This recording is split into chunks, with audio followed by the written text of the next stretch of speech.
bring you up to date. I had my magic moment where my back was injured and then my health was restored because a mechanical engineer read a book about energy healing.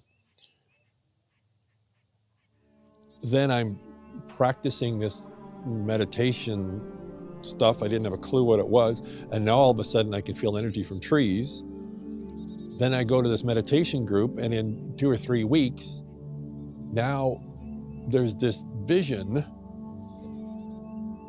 that is so persistent that every time I go to the group, back it comes. And it's not just the same one.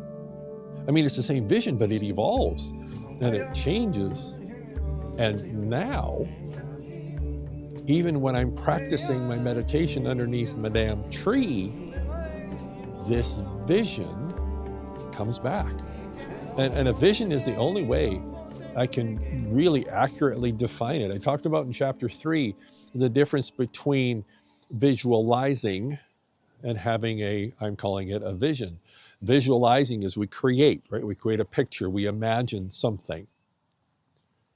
A vision is really imagination, imagining us. We're a participant in the experience. We're not the creator of it. So here I am, flying through the mountains, settling down lower and lower to this Native American guy that's got a tent by the river west of Banff and this campfire. It was like I was a traveler in the experience. I wasn't creating it, I wasn't pushing it. I was kind of riding along with it.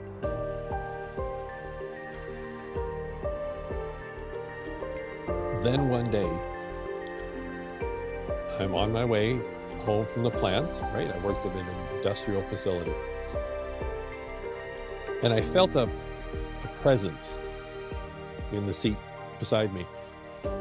And we've all felt that. Somebody comes into a room and you can't see that they have, but you feel them, right? You sense that that person is there. That's what I felt.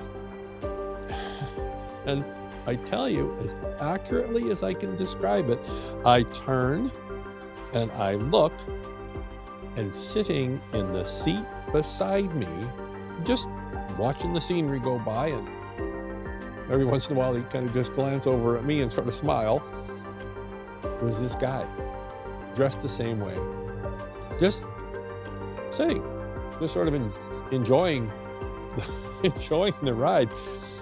Probably one of the strangest things about this was it didn't feel strange. It felt so damn normal. And this is one of the things that I have learned in my journey into finding the unseen that I've been on now for, 20 years just about. So when we have those experiences, those magic moments where our awareness expands, it's like in a moment, things that not that long ago would seem strange, would seem crazy, aren't. I think the biggest disservice that we do to our children is teaching them that magic isn't real, is telling them what is possible and what isn't possible. And in doing so, we take the potentials and we shrink them down into this tiny box.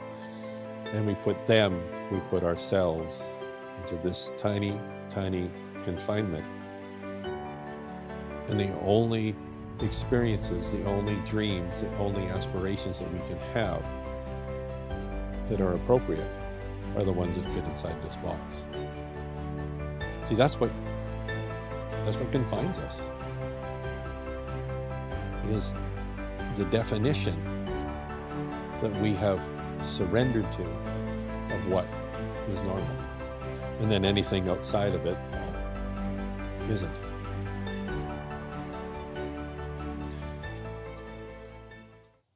When I first met this individual.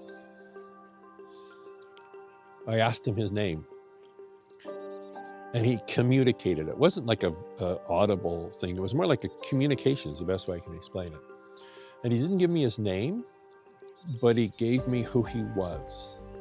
And the title was Twisted Hair. So I go back to the books, maybe not this one, but back to the books on the internet. And I'm searching and finding out, what does this mean? And I want to know more, and I need to know more. And then something even stranger happened.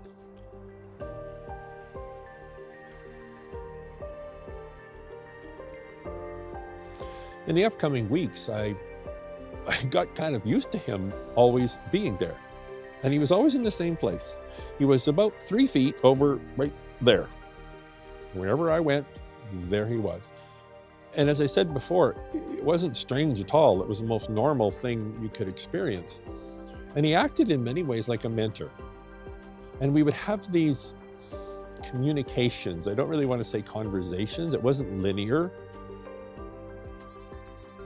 It's like when you're remembering something, you're trying to think of something, what was it? And then all of a sudden, just poof, it pops into your mind. That's almost how it was. I would pose a question, then the answer to the question would kind of present itself in my mind.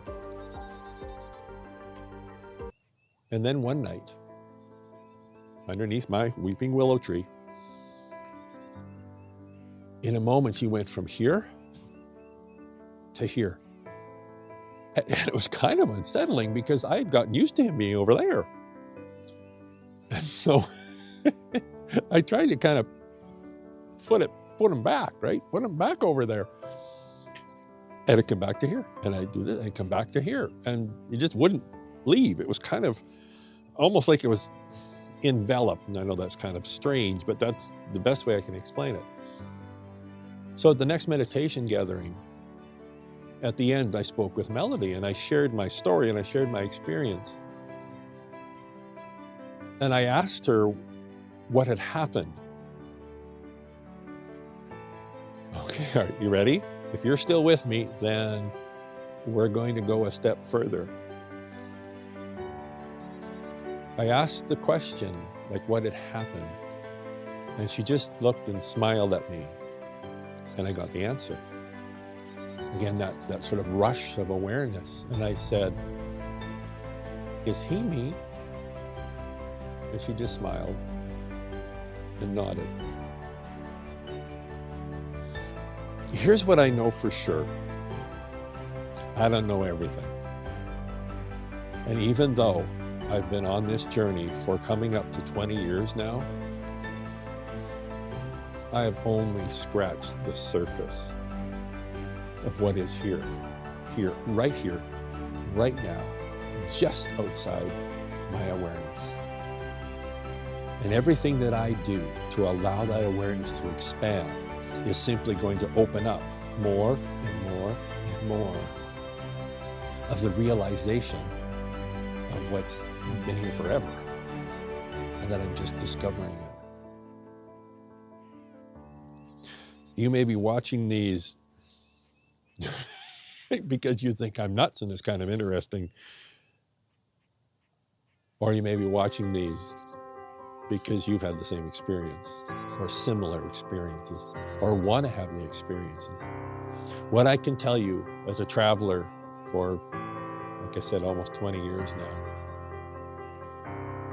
is there is a world of the unseen that is very real. It's very natural. It's not otherworldly. It's not spooky. You don't have to forsake society and go live in the bush and only eat twigs. You can live a quote unquote normal life, but you can live it in an extraordinary way. And we'll talk about that in the next chapter, Finding the Unseen.